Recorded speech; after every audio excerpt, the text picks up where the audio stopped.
First on reporter പ്രതിപക്ഷ ഉപനേതാവ് പദവിക്കായി കടുത്ത നിലപാടിലേക്ക് കടക്കാൻ CPI നേതൃത്വം. LDF പരിപാടികളിൽ നിന്ന് വിട്ടുനിൽക്കാൻ ആലോചന. പിണറായി വിജയന്റെ ശൈലി അംഗീകരിക്കില്ല. പാർട്ടിയുടെ അഭിമാനം നഷ്ടപ്പെടുത്തി മുന്നണി എന്ന നിലയിൽ പോകേണ്ടെന്ന നിലപാടാണ് നേതാക്കൾ. അടുത്ത മാസം ചേരാനിരിക്കുന്ന സംസ്ഥാന സെക്രട്ടേറിയറ്റ് നേരത്തെ ചേരുന്നതും പരിഗണനയിലുണ്ട്. റഹീസ് റഷീദ് വിവരങ്ങളുമായി നമ്മളോടൊപ്പം ചേരുകയാണ്. റഹീസ്, കടുപ്പിക്കുകയാണോ ആദ്യഘട്ട പിണറായി വിജയന്റെ ആദ്യഘട്ട പ്രതികരണം? CPI എങ്ങനെ ചോദിച്ചുകൊണ്ടേയിരിക്കുമെന്ന പ്രതികരണം വന്നപ്പോൾ ഒരു കടുത്ത നിലപാടിലേക്ക് പോയി ഒന്ന് അയഞ്ഞതാണ്. അതിനിടയിലാണ് ഇന്നലത്തെ പ്രതികരണം വരുന്നത് CPM നേതാവിന്റെ പേര് മാത്രമായിരിക്കും എന്നത്. അപ്പോൾ അത് പാർട്ടിയുടെ അഭിമാനത്തെ തൊട്ട് കളിച്ചു എന്നൊരു നിലപാട് CPIക്ക് ഉണ്ടായിപ്പോയിരിക്കുന്നു.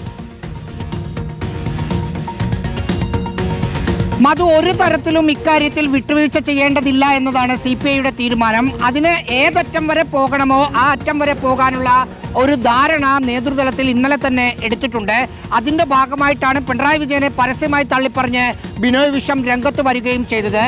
LDF യോഗത്തിൽ നിന്നടക്കം, അതായത് LDFന്റെ എല്ലാ പരിപാടികളിൽ നിന്നും മാറി നിൽക്കുന്നതടക്കമുള്ള കാര്യങ്ങളാണ് ഇപ്പോൾ CPIയുടെ ആലോചനയിലുള്ളത്. നേരത്തെ നിയമസഭയ്ക്കകത്ത് LDF എന്ന നിലയിൽ ഒറ്റക്കെട്ടായി പോകേണ്ടതില്ല, പ്രതിപക്ഷ ഉപനേതാവ് സ്ഥാനം കിട്ടിയില്ലെങ്കിൽ എന്ന തീരുമാനം അവർ എടുത്തതാണ്. അതിന് പക്ഷേ നിയമസഭാ സമ്മേളനം ഇനി ചേരണം, 1-2 മാസങ്ങൾ വേണ്ടിവരും.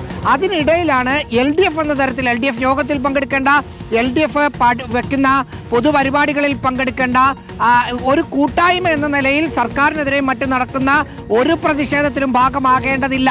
അതായത് ടെക്നിക്കലായി LDFൽ നിൽക്കുകയും LDFന്റെ പരിപാടികളിൽ നിന്ന് പൂർണ്ണമായും വിട്ടുനിൽക്കുകയും ചെയ്യുക എന്ന ആലോചനയിലാണ് പാർട്ടി ഇപ്പോഴുള്ളത്. ഒപ്പം പിണറായി വിജയന്റെ ശൈലിക്ക് ഒരു മാറ്റവും വന്നിട്ടില്ല എന്നതിന്റെ ഉദാഹരണമാണ് ഇന്നലത്തെ സംഭവമെന്ന് CPI നേതാക്കൾ പറയുന്നു.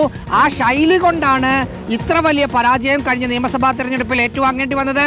അത് CPIഎമ്മിന് മാത്രമല്ല, CPIയും പിണറായി വിജയന്റെ ശൈലിയുടെ ഇരയാണെന്നാണ് നേതാക്കൾ പറയുന്നത്. കേരള കോൺഗ്രസ് എമ്മിനൊക്കെ ഒരു സീറ്റ് പോലും കിട്ടാതിരിക്കുന്നതിന് ഒരു കാരണം പിണറായി വിജയന്റെ ശൈലിയാണ് എന്നിവർ പറയുന്നു. ആ ശൈലിയിൽ മാറ്റം വരുത്താതെ, അല്ലെങ്കിൽ CPI എന്ന പാർട്ടിയുടെ അഭിമാനത്തിന് ക്ഷതമേൽപ്പിച്ച് പിണറായി വിജയൻ മുന്നോട്ട് പോയാൽ അംഗീകരിക്കില്ല. പിണറായി വിജയനെ, അതൊരു നേതാവ് പറഞ്ഞത്, പിണറായി വിജയനെ CPIഎമ്മുകാർ പേടിച്ചോട്ടെ, ഞങ്ങൾ പേടിക്കേണ്ട കാര്യമില്ല എന്ന സ്റ്റേണായ നിലപാടിലേക്ക് ആ പാർട്ടി പോകുന്നു. നേരത്തെ നിശ്ചയിച്ച പ്രകാരമാണെങ്കിൽ ഇനി അവരുടെ സെക്രട്ടേറിയറ്റ് അടുത്ത മാസം 10-നാണ് ചേരേണ്ടത്. ഓണാവധിയുണ്ട്, ഡൽഹിയിൽ സമരമുണ്ട്, അതുകൊണ്ടാണ് നീണ്ടുപോകുന്നത്. 17-ന് എക്സിക്യൂട്ടീവും വിളിച്ചു ചേർത്തിട്ടുണ്ടായിരുന്നു.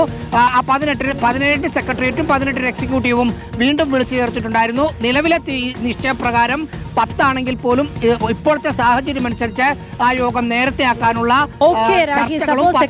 നേരത്തെ ചേരുന്നു, കടുത്ത നിലപാടിലേക്ക് പോകുന്നു, അങ്ങനെ അഭിമാനം പണയം വെച്ചുകൊണ്ട് ഒന്നിച്ചു പോകേണ്ടതില്ല എന്ന നിലപാടിലേക്ക് CPI പോകുന്നു എന്നതൊക്കെയാണ് വരുന്നത്. ഇന്നലത്തെ പ്രതികരണം അത്രയേറെ ചൊടിപ്പിച്ചിട്ടുണ്ട് CPI നേതാക്കളെ.